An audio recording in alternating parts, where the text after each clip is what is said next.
मैं द्रौपदी मुर्मू ईश्वर की शपथ लेता हूँ कि ईश्वर की शपथ लेती हूँ कि मैं श्रद्धापूर्वक भारत के राष्ट्रपति के पद का कार्यपालन करूँगी भारत के राष्ट्रपति पद का कार्यपालन करूँगी तथा अपनी पूरी योग्यता से संविधान और विधि का परिरक्षण, संरक्षण और प्रतिरक्षण करूँगी और मैं भारत की जनता की सेवा और कल्याण में निरत रहूँगी।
राष्ट्रपति महोदया, आपका आदेश हो तो आपके पद ग्रहण की उद्घोषणा की जाए और उसे भारत के राजपत्र में प्रकाशित किया जाए।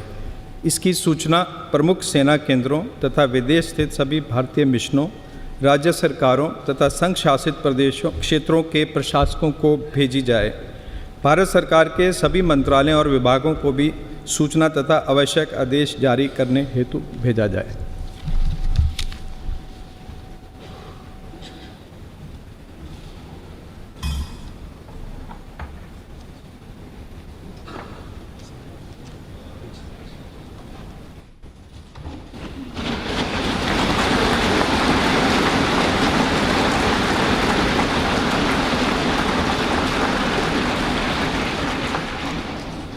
आदरणीय श्री रामनाथ कोविंद जी, उपराष्ट्रपति श्री एम वेंकैया नायडू जी, प्रधानमंत्री श्री नरेंद्र मोदी जी, लोकसभा के स्पीकर श्री ओम बिरला जी, चीफ जस्टिस NV रमन्ना जी, सम्मानित सांसदगण, अन्य महानुभावों, देवियों और स्वजनों तथा मेरे प्यारे देशवासियों, सभी को जोहार।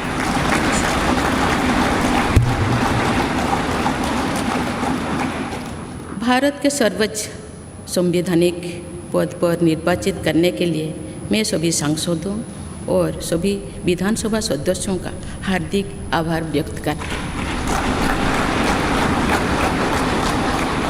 आपका मत देश के करोड़ों नागरिकों के विश्वास की अभिव्यक्ति है।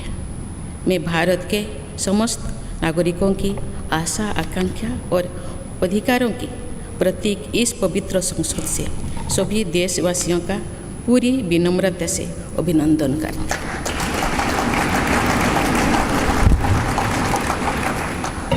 आपकी आत्मीयता, आपका विश्वास और आपका सहयोग मेरे लिए इस नए दायित्व का निभाने में मेरी बहुत बड़ी ताकत रहेगी। मुझे राष्ट्रपति के रूप में देश ने एक ऐसे महत्वपूर्ण कालखंड में चुना है जब हम अपनी आज़ादी का अमृत महोत्सव मना रहे हैं।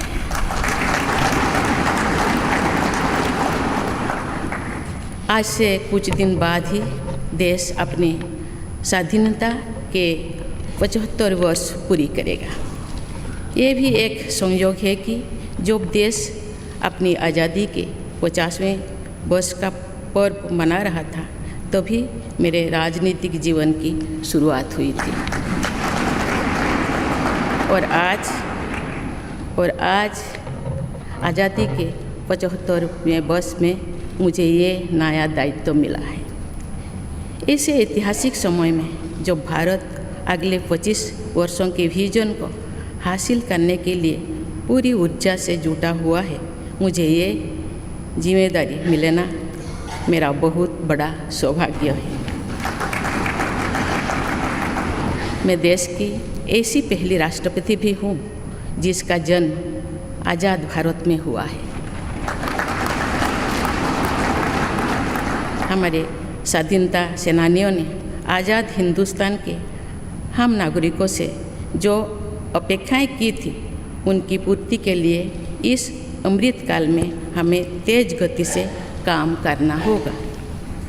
इन 25 वर्षों में अमृतकाल की सिद्धि का रास्ता 2 पटरी पर आगे बढ़ेगा, सबका प्रयास और सबका कर्तव्य। भारत के उज्जवल भविष्य की नई विकास यात्रा हमें सबके प्रयास से करनी है, कर्तव्य पथ पर चलते हुए करनी ही है। कल यानी 26 जुलाई को कारगिल विजय दिवस भी है। ये दिन भारत की सेनाओं के शौर्य और संयम दोनों का ही प्रतीक है।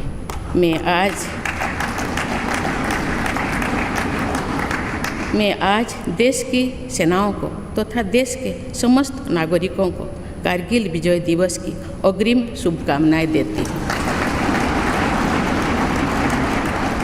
देवियों और स्वजनों, मैंने अपनी जीवन यात्रा पूर्वी भारत में ओडिशा के एक छोटे से आदिवासी गांव से शुरू की थी। मैं जिस पृष्ठभूमि से आती हूँ वहाँ मेरे लिए प्रारंभिक शिक्षा प्राप्त करना भी एक सपने जैसा ही था, लेकिन अनेक बाधाओं के बावजूद मेरा संकल्प दृढ़ रहा और मैं कॉलेज जाने वाली अपने गांव की पहली बेटी थी।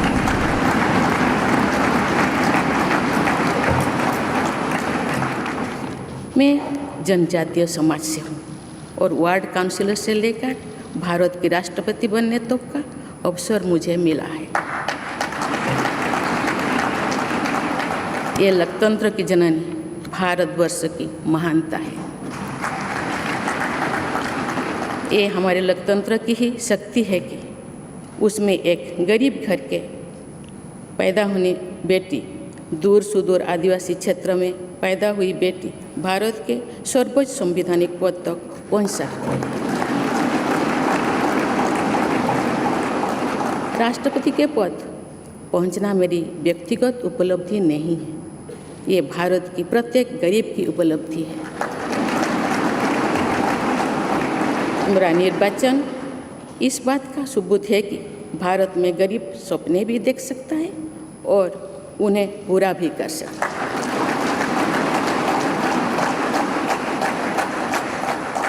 और ये मेरे लिए बहुत संतोष की बात है कि जो सदियों से वंचित रहे, जो जीवन विकास के लाभ से दूर रहे, वे गरीब, दलित, पिछड़े तथा आदिवासी मुझे ये अपना प्रतिबिंब देख सकते हैं। मेरे इस निर्वाचन में देश के गरीब व का आशीर्वाद शामिल है। देश की करोड़ों महिलाओं और बेटियों के सपनों और सामर्थ्य की झलक है। मेरे इस निर्वाचन में पुराने लीग से हटकर नए रास्ते पर चलने वाले भारत के आज के युवाओं का साहस भी शामिल है। ऐसे प्रगतिशील भारत का नेतृत्व करते हुए आज मैं खुद को गौरवान्वित महसूस कर रही हूँ। मैं आज समस्त देशवासियों को, विशेषकर भारत के युवाओं को तथा भारत की महिलाओं को ये विश्वास दिलाती हूँ कि इस पद पर कार्य करते हुए मेरे लिए उनके हित सर्वोपरि होंगे। देवियों और स्वजनों, मेरे सामने भारत के राष्ट्रपति पद की ऐसी महान विरासत है जिसने विश्व में भारतीय लोकतंत्र की प्रतिष्ठा का निरंतर मजबूत किया है। देश के प्रथम राष्ट्रपति डॉक्टर राजेंद्र प्रसाद से लेकर श्री रामनाथ कोविंद जी तक अनेक विभूतियों ने इस पद को सुशोभित किया है। इस पद के साथ साथ देश ने इस महान परंपरा के प्रतिनिधित्व का दायित्व भी मुझे सौंपा है। संविधान के आलोक में मैं पूरी निष्ठा से अपने कर्तव्यों का निर्वहन करूंगी। मेरे लिए भारत के लोकतांत्रिक सांस्कृतिक आदर्श और सभी देशवासी हमेशा मेरे ऊर्जा के स्रोत रहेंगे। देवियों और स्वजनों, हमारे संवैधानिक संग्राम में, स्वाधीनता संग्राम में एक राष्ट्र के तौर पर भारत की नई यात्रा की रूपरेखा तैयार की है। हमारा स्वाधीनता संग्राम उन संघर्षों और बलिदानों की अविरल धारा है जिसने आज़ाद भारत के लिए कितनी ही आदर्शों और संभावनाओं की सिंचा था। पूज्य बापू ने हमें स्वराज, स्वदेशी, स्वच्छता और सत्याग्रह द्वारा भारत के सांस्कृतिक आदर्शों की स्थापना का मार्ग दिखाया था। नेताजी सुभाष चंद्र बोस, नेहरू जी, सरदार पटेल, बाबा साहेब अम्बेडकर, भगत सिंह, सुखदेव, राजगुरु, चंद्रशेखर आज़ाद जैसे अनगिनत स्वाधीनता सेनानियों ने हमें राष्ट्र की स्वाभिमान को सर्वोपरि रखने की शिक्षा दी थी। रानी लक्ष्मीबाई, रानी वेलु नाचियार, रानी गाईदिन्लु और रानी चेन्निमा जैसी अनेकों वीरांगनाओं ने राष्ट्र इच्छा और राष्ट्र निर्माण में नारी शक्ति की भूमिका को नई ऊर्जा दी है। संथाल क्रांति, पाइक क्रांति से लेकर कोल क्रांति और भील क्रांति ने स्वतंत्रता संग्राम में आदिवासी योगदान को और सशक्त किया।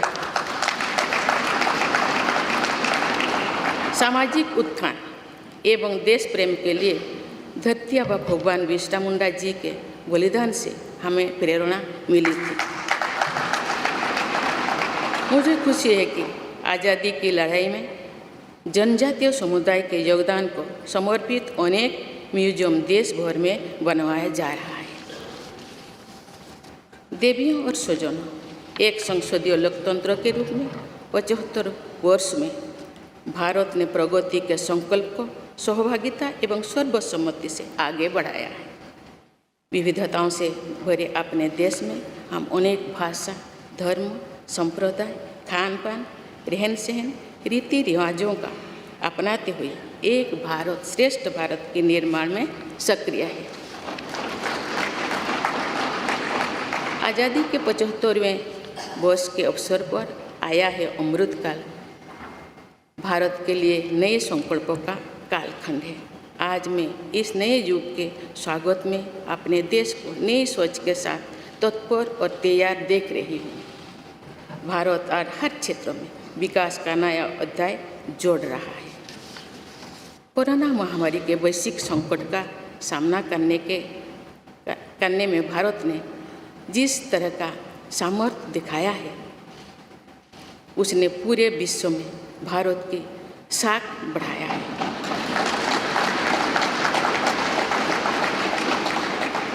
हम हिंदुस्तानियों ने अपने प्रयासों से न सिर्फ इस वैश्विक चुनौती का सामना किया, बल्कि दुनिया के सामने नए मापदंड भी स्थापित की। कुछ दिन पहले भारत ने कोरोना वैक्सीन की 200 करोड़ डोज लगाने का कीर्तिमान बनाया है। इस पूरी लड़ाई में भारत के लोगों ने जिस संयम, साहस और सहयोग का परिचय दिया, वो एक समाज के रूप में हमारी बढ़ती हुई शक्ति और संवेदनशीलता का प्रतीक है। भारत ने इन मुश्किल हालात में न केवल खुद को संभाला, बल्कि दुनिया की मदद भी की। कोरोना महामारी से बने माहौल में आज दुनिया भारत को नए विश्वास से देख रही है। दुनिया की आर्थिक स्थिरता के लिए, सप्लाई चेन की सुगमता के लिए और वैश्विक शांति के लिए दुनिया को भारत से बहुत उम्मीदें हैं। आगामी महीनों में भारत अपनी अध्यक्षता में G20 ग्रुप की मेजबानी भी करने जा रही है। इसमें दुनिया के 20 बड़े देश भारत की अध्यक्षता में वैश्विक विषयों पर मंथन करेंगे। मुझे विश्वास है भारत में होने वाले इस मंथन से जो निष्कर्ष और नीतियाँ निर्धारित होंगे, उनसे आने वाले दशकों की दिशा तय होगी।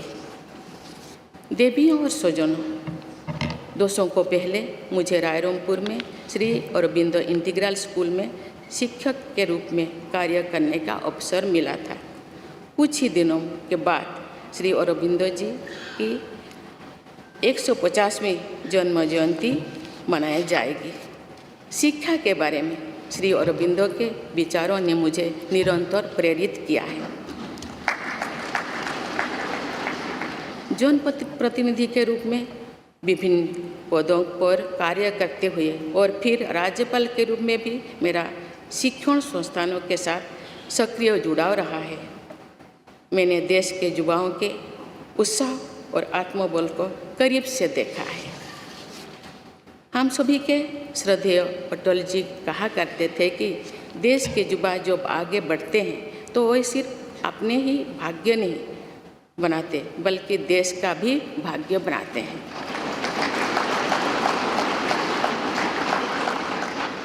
आज हम इसे सोच होते देख रहे हैं। वोकल फॉर लोकल से लेकर डिजिटल इंडिया तक हर क्षेत्र में आगे बढ़ रहा आज का भारत विश्व के साथ कदम से कदम मिलाकर औद्योगिक क्रांति 4.0 के लिए पूरी तरह भारत तैयार है।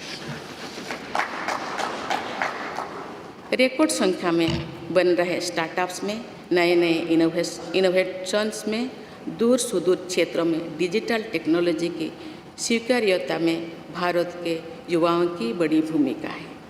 बीती वर्षों में भारत ने जिस तरह महिला सशक्तिकरण के लिए निर्णय लिए हैं, नीतियाँ बनाई गई है, इससे भी देश में एक नई शक्ति का संचार हुआ है। मैं चाहती हूँ कि हमारी सभी बहनें व बेटियाँ अधिक से अधिक सशक्त हो तथा वे देश के हर क्षेत्र में अपना योगदान बढ़ाती रहें। मैं अपने देश के युवाओं से कहना चाहती हूँ कि आप न केवल अपने भविष्य का निर्माण कर रहे हैं, बल्कि भविष्य के भारत की नींव भी रख रहे हैं। देश के राष्ट्रपति के तौर पर मेरा हमेशा आपको पूरा सहयोग रहेगा। देवियों और सूझो, विकास और प्रगतिशीलता का अर्थ निरंतर आगे बढ़ना होता है, लेकिन साथ ही अपने अतीत का ज्ञान भी उतना ही आवश्यक है। आज जब विश्व सस्टेनेबल प्लानेट की बात कर रहे हैं तो उसमें भारत की प्राचीन परंपराओं, हमारे अतीत की सस्टेनेबल लाइफस्टाइल की भूमिका और बढ़ जाती है। मेरा जन्म तो उस जनजातीय परंपरा से हुआ है जिसने हजारों वर्ष से प्रकृति के साथ तालमेल बनाकर जीवन को आगे बढ़ाया है। मैंने जंगल और जलाशयों के महत्व को अपने जीवन में महसूस किया है। हम प्रकृति से जरूरी संसाधन लेते हैं और उतनी ही श्रद्धा से प्रकृति से सेवा भी करते हैं। यहाँ संवेदनशीलता का आज वैश्विक अनिवार्यता बन गया है। मुझे इस बात की प्रसन्नता है कि भारत पर्यावरण संरक्षण के क्षेत्र में विश्व का मार्गदर्शक बन रहा है। देवियों और स्वजन, मैंने अपने अब तक के जीवन में जौन सेवा में ही जीवन की सार्थकता को अनुभव किया है। श्री जगन्नाथ क्षेत्र के एक प्रख्यात कवि भीम भोई जी की कविता की एक पंक्ति है, मो जीवन पछे नर्क के पड़ी थाउ जगत उद्धार।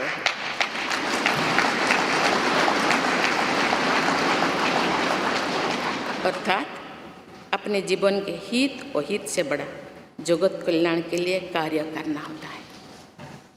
जगत कल्याण की इसी भावना के साथ मैं आप सब के विश्वास पर खरा उतरने के लिए पूरी निष्ठा व लगन से काम करने के लिए सदैव तत्पर रहूँगी। आइए हम सभी एकजुट होकर समर्पित भाव से कर्तव्य पथ पर आगे बढ़े तथा वैभवशाली व आत्मनिर्भर भारत का निर्माण करें। धन्यवाद। जय हिंद, जय। इन खबर चैनल को सब्सक्राइब करें।